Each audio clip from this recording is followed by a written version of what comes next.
नमस्कार। मैं हूं संजीव श्रीवास्तव। आप देख रहे हैं 4 PM न्यूज नेटवर्क। प्रधानमंत्री नरेंद्र मोदी ने भारत के निर्वाचन कार्यालय की दिल खोलकर प्रशंसा की है, उसकी कार्यप्रणाली को सराहा है। लेकिन भारत के पूर्व मुख्य चुनाव आयुक्त डॉक्टर SY कुरैशी ने मौजूदा चुनाव प्रक्रिया, चुनाव आयोग की कार्यशैली, कार्य पद्धति की धज्जियां उड़ाकर रख दी हैं। भारत का निर्वाचन आयोग कार्यालय लंबे वक्त से विवादों के दायरे में है, विवादों के घेरे में है और उसके तमाम कदम, तमाम जो प्रक्रिया है, उससे जुड़े फैसले, उससे जुड़े विचार, उसे लेकर बार बार सवाल खड़े होते हैं।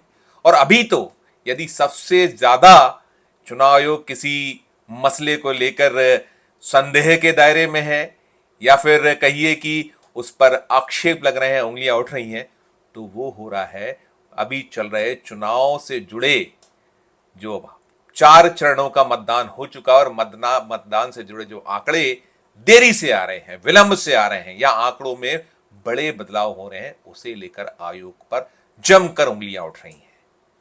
चुनाव आयोग ने चौथे चरण में जो वोट डले थे 13 मई को, उसके आंकड़ों को शुक्रवार को जारी कर दिया और ये आंकड़े आने के बाद फिर मीडिया, विश्लेषक और आम जन मीमांसा कर रहे हैं, विश्लेषण कर रहे हैं। सबसे दिलचस्प ये है कि 4 चरणों के चुनाव के दौरान जो वोट पड़े हैं, जो आंकड़ा, अंतिम आंकड़ा अब जो आया है, उसमें 1 करोड़ का भारी इजाफा हो गया है। यानी होता ये रहा है कि जब वोट जिस दिन डाले जाते थे उस दिन 7 बजे एक आंकड़ा दिया जाता था और 7 बजे के बाद अगले दिन एक फाइनल डेटा आ जाया करता था। लेकिन हमने देखा कि पहले चरण में जो वोट डाले गए 102 सीटों पर, उसका आंकड़ा 11 दिन बाद सामने आया और दूसरे चरण का आंकड़ा 4 दिन बाद आया। इसे लेकर जमकर एक आरोप लगे, प्रत्यारोप लगे और जो मीडिया ने इसके विश्लेषण की उसमें पाया कि इसमें बहुत बड़ा अंतर आया है, 3 से 5% तक के वोटों का अंतर आया। और सबसे खास बात ये रही है इस पूरे मामले में, चुनाव आयोग को लेकर जो उंगलियां उठी हैं, उसमें चुनाव आयोग ने पहली बार सिर्फ प्रतिशत में फाइनल आंकड़ों को जारी किया है। अभी भी जो शुक्रवार को आंकड़े दिए हैं वो सिर्फ प्रतिशत में दिए हैं। इसके पहले ये होता रहा है कि आंकड़ों में पूरे का पूरा आंकड़ा आता था, जिसमें कितने पुरुषों ने वोट डाले, कितने महिलाओं ने वोट डाले और सिलसिलेवार इस पूरी जो आंकड़ा है वो आया करता था, उसे दिया जाया करता था। तो इसी को लेकर बहुत ज्यादा आरोप प्रत्यारोप का दौर चल रहा है। इसमें विपक्षी दलों ने शिकायतें की हैं चुनाव आयोग को, उंगलियां उठाई हैं, ये मामला कोर्ट भी पहुंचा हुआ है। और इन सब के बीच जो शुक्रवार को आंकड़ा जारी हुआ, इसके बाद डॉक्टर SY कुरैशी ने दैनिक भास्कर, जो भारत का बहुत प्रमुख अखबार है, उसे इंटरव्यू दिया और इंटरव्यू आज छपा है। रविवार के अंक में जो डॉक्टर SY कुरैशी हैं उनका इंटरव्यू छपा और उन्होंने इंटरव्यू में जो बातें कही हैं वो बेहद सनसनीखेज और अनेक नए सवाल खड़े कर रही हैं।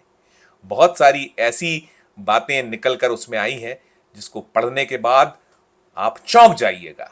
हम उसे सिलसिलेवार आपको बताएंगे, लेकिन हम पहले बता दें कि जो पहले चरण में आंकड़े थे, जो 11 दिन बाद आंकड़ा आया था, उसमें 18.60 लाख वोटों का उछाल आया था। दूसरे चरण में 32.20 लाख वोट बढ़ गए थे। तीसरे चरण में 22.10 लाख और चौथे चरण में 33.90 लाख। अब इसको ऐसे कह सकते हैं कि जो फाइनल डेटा है, जब जो पहले आता है, जो जिस दिन वोट पड़ते हैं उस दिन, वोट पड़ने वाले दिन शाम तक या अगले दिन तक आंकड़े आते रहते हैं और आंकड़े आने के बाद एक फाइनल डेटा हो जाया करता था। लेकिन अब जो विलंब से आंकड़े आते चले जा रहे हैं, उनके उछाल की बात मैंने आपको बताई है कि कुल ये अगर 4 चरणों को उठा के देखें तो 1.07 करोड़ वोट फर्क है कि जिस दिन मतदान हुआ अगले दिन जो आंकड़े आए, उसके बाद जो फाइनल डेटा आया है उसमें। अब भारत के जो पूर्व मुख्य चुनाव आयुक्त डॉक्टर SY कुरैशी से दैनिक भास्कर के दिल्ली के जो रिपोर्टर हैं उन्होंने सिलसिलेवार सवाल जवाब किए हैं, उनसे पूछा गया है। तो जो सवालों के जवाब हैं, उन्होंने उन जवाबों में पूर्व मुख्य चुनाव आयुक्त डॉक्टर कुरैशी ने कहा है कि डेटा रियल टाइम अपडेट होता है। मतदान खत्म होते ही 5 मिनट के अंदर सारी जानकारी उपलब्ध हो जाती है। अब ऐसे में यदि विलंब हुआ है, देरी हुई है, तो इसे लेकर पूरी तरह से जो विलंब है, देरी है, चुनाव आयोग जवाबदेह है। डॉक्टर कुरैशी जो भारत के पूर्व मुख्य चुनाव आयुक्त रहे, वो ये बात कह रहे हैं कि जो विलंब है उसके लिए आयोग जवाबदेह है। और वो ये भी कह रहे हैं कि जो भी विसंगतियां हैं उसकी उससे जुड़ी पूरी जानकारी देश के सामने चुनाव आयोग को रखना चाहिए। याद कीजिए आप, जब ये चुनाव का कार्यक्रम घोषित हो रहा था तब भारत के मुख्य चुनाव आयुक्त राजीव कुमार जी ने लेवल प्लेइंग फील्ड की बात कही थी। उन्होंने बहुत सारे बड़ी बड़ी एक बातें करी थी, खूब गिनाया था। जब उनसे तमाम सवाल होते थे तो कभी शेर करते थे, कभी शायरी पढ़ते थे, अलग अलग अंदाज में पेश आते थे। ईवीएम से जुड़ी जो कहीं आशंकाएं कुशंकाएं थी उसे वो सिरे से खारिज करते थे, उसमें कहीं शेर पढ़ दिया, किताब लेकर आए। फिर वो कहते थे कि हमने ऐसी पद्धति बनाई है कि कोई भी गड़बड़ी हमसे छुप नहीं पाएगी। लेकिन सिलसिलेवार 4 चरणों में जितनी गड़बड़ियां इस चुनाव में सामने आई हैं, शायद मुझे याद नहीं आता, बहुत लंबा वक्त हो गया है, 10 के लगभग लोकसभा चुनाव कवर कर चुका हूं, नहीं ध्यान आता कि इतनी सारी जो जुड़ी विसंगतियां, उससे जुड़े जो घटनाक्रम पहले सामने आए। खैर, वो एक अलग बात है। लेकिन हम बात करेंगे डॉक्टर कुरैशी की। वो कह रहे हैं कि चुनाव आयोग स्वतंत्र, निष्पक्ष, पारदर्शिता के चुनाव की जो बात करता है, तो जितने भी सवाल, ये जो वोटिंग का परसेंटेज दिया गया है या वोटिंग के फाइनल आंकड़े दिए गए हैं, उससे जुड़े जो सवाल जनता के मन में उपज रहे हैं, उसका जवाब भी चुनाव आयोग को देना चाहिए। फिर वे बता रहे हैं कि 2014 तक चुनाव आयोग वोटिंग खत्म होने के बाद शाम 7 बजे फॉर्म 17C के माध्यम से वोटिंग का डेटा जारी करता था। इसमें आपको बताऊं कि फॉर्म 17C आखिर है क्या। 17C बहुत अहम दस्तावेज चुनाव से जुड़ा होता है, उसी को लेकर कह रहे हैं वे कि आंकड़ा जो है 17C के माध्यम से शाम 7 बजे तक हम जारी किया करते थे। और इसके अलावा उसी रात, यानी वोटिंग वाली रात 11 बजे अंतिम आंकड़े होते थे। अगली सुबह 7 बजे जिला निर्वाचन अधिकारी फाइनल डेटा चुनाव आयोग को भेज दिया करता था। और वो साफ कह रहे हैं अपनी बातचीत में, जो उनसे सवाल हुए हैं, दैनिक भास्कर के इंटरव्यू का जिक्र कर रहा हूं, आज रविवार उनका इंटरव्यू छपा है दैनिक भास्कर में, उसे आप पढ़ सकते हैं, देख सकते हैं। उसमें बहुत सिलसिलेवार उन्होंने सारी चीजें बताई हैं और उनके जो जवाब हैं उसी के बाद ये पूरी प्रक्रिया को लेकर और संदेह बढ़ता दिखता है और सवाल उपजते दिखते हैं। तो वे यही कह रहे हैं कि अगली सुबह 7 बजे वाले आंकड़े फाइनल होते थे, इनमें संशोधन की कोई गुंजाइश नहीं होती थी। अब कल्पना कीजिए कि शाम 7 बजे, रात 11 बजे और अगले दिन सुबह 7 बजे जो प्रक्रिया थी, जो भारत के पूर्व मुख्य चुनाव आयुक्त डॉक्टर कुरैशी बता रहे हैं कि इसके बाद कोई गुंजाइश नहीं होती थी, डेटा नहीं बदला करता था।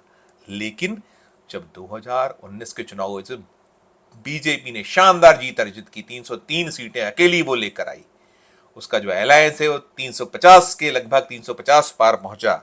वो बता रहे हैं कि 2019 बीच चुनाव में आयोग ने इस प्रथा को, यानी 2014 तक जो प्रक्रिया प्रथा चल रही थी वोटिंग के डेटा देने की, उसको बदल दिया। ये डॉक्टर कुरैशी कह रहे हैं, भारत के पूर्व मुख्य चुनाव आयुक्त। और फिर कह रहे हैं कि 2024 में तो इस प्रथा को पूरी तरह से बंद कर दिया गया। तो अब सवाल यही है कि इतनी साफ सुथरी पारदर्शी प्रक्रिया क्यों बंद कर दी गई? यही सवाल विश्लेषक पूछ रहे हैं, यही सवाल पत्रकार पूछ रहे हैं, यही सवाल देश की जनता पूछ रही है। 1 करोड़ वोट बढ़ जाए, कितना डिफरेंस है? कल्पना कीजिए कितना बड़ा आंकड़ा है, कितने खेल क्या कुछ हो सकते हैं। ये अगर यदि इसमें कुछ कहीं संदेह जो पैदा हो रहा है, आरोप जो विपक्ष लगा रहा है, सवाल उठा रहा है, यदि गड़बड़ियां हैं, और तमाम आरोप प्रत्यारोप होते हैं। अब वो साथ साथ हम जो बता रहे थे आपको कि पहले चरण में 11 दिन बाद, दूसरे चरण में 4 दिन बाद जो आंकड़े फाइनल जारी हुए उसमें 3 से 5% का जो अंतर आया, उसे लेकर सवाल हो रहा है। मुख्य चुनाव आयुक्त रहे डॉक्टर कुरैशी कह रहे हैं अगले दिन सुबह 7 बजे रिटर्निंग ऑफिसर द्वारा भेजे जाने वाले आंकड़े और फाइनल डेटा में अंतर नहीं हो सकता है, किसी भी सूरत में अंतर नहीं हो सकता। और वो कह रहे हैं 99.99% आंकड़ा सटीक होना चाहिए। कल्पना कीजिए कि जो आंकड़े अगले दिन सुबह 7 बजे डीआरओ भेजा करता था, उसमें किसी भी सूरत में 99.99% यानी वो एरर ऑफ मार्जिन जो दे रहे हैं, वो कह रहे हैं उसको लगा लीजिए कि 0.001 ये बता रहे हैं वो। आप कल्पना कीजिए कि क्या हो क्या रहा है। और वो जो फॉर्म 17A है उसे लेकर भी स्पष्ट कर रहे हैं कि 17A पुरुष, महिला और ट्रांसजेंडर वोटों का बूथवार आंकड़ा स्पष्ट करता है, और 17C में रियल टाइम फाइनल विवरण होता है, यानी जो मतदान हो रहा है उसका रियल टाइम। और दोनों ही फॉर्म, ये इसमें हमने जो और पता किया है प्रक्रिया क्या होती है, तो उसमें साफ है कि दोनों ही फॉर्म पर मतदान दल के साथ साथ खासकर 17C पर मतदान दल के जो भी वहाँ प्रेसिडाइंग जो अधिकारी होते हैं और भी जो उसमें प्रक्रिया में शामिल होते हैं, उनके हस्ताक्षर प्लस राजनीतिक दल के एजेंटों के हस्ताक्षर भी होते हैं। तो अब क्या खेल हुआ है, क्यों नहीं एक फुल आंकड़ा दिया गया है कि कितनी महिला, कितने पुरुष, कितना ट्रांसजेंडर, 100%। क्या खेल है, क्यों खेल है, यही सब कुछ बार बार इसे लेकर सवाल उठ रहे हैं उपज। ये डॉक्टर कुरैशी जो कह रहे हैं, ये पूरे के पूरे मामले को और संदेहास्पद बनाता है। अभी 3 चरणों के चुनाव बचे हुए हैं। एक जो चरण है वो कल होने वाला है, कल होगा। तो ये आज 19 मई है, कल 20 मई है, कल 20 मई को वो वोट डाले जाने हैं। अब बात तो यही है कि ये सब हो क्या रहा है, क्यों हो रहा है, फिर साथ साथ जो लॉजिस्टिक कारण की बात कही है, चुनाव आयोग ने जो कहा है कि 11 दिन विलंब हुआ, 4 दिन विलंब हुआ, कुछ लॉजिस्टिक कारण है। इसे लेकर भी सवाल पूछ रहे हैं इंटरव्यू करने वाले दैनिक भास्कर के जो इंटरव्यू लेने वाले पत्रकार महोदय हैं, उन्होंने पूछा है। तो उसको लेकर भारत के पूर्व मुख्य चुनाव आयुक्त डॉक्टर कुरैशी कह रहे हैं कि लॉजिस्टिक देरी संभव नहीं है, और उनका कहना लगता भी है, ये जो है लॉजिकल है। वे बता रहे हैं कि लॉजिस्टिक सुविधाएं तो बड़ी हैं, पूरी जानकारी इंटरनेट पर ट्रेवल करती है, ईवीएम पर रियल टाइम डेटा अपडेट होता है और पलक झपकते ही पूरी जानकारी हासिल हो जाती है। ऐसे में लॉजिस्टिक जो कारण बता रहा है चुनाव आयोग, वो गले नहीं उतर पा रहा है। इसी को लेकर बार बार सवाल उठते हैं कि आज जो 5G और इंटरनेट का युग है, एक अलग क्रांति है जिसे प्रधानमंत्री जी बार बार कहते हैं कि क्या क्रांति हिंदुस्तान में हुई है, इन सब के बीच ये लॉजिस्टिक कारण गिनाना बताना ये भी किसी के, और ये डॉक्टर कुरैशी ने साफ कर दिया है, वे साफ कह रहे हैं।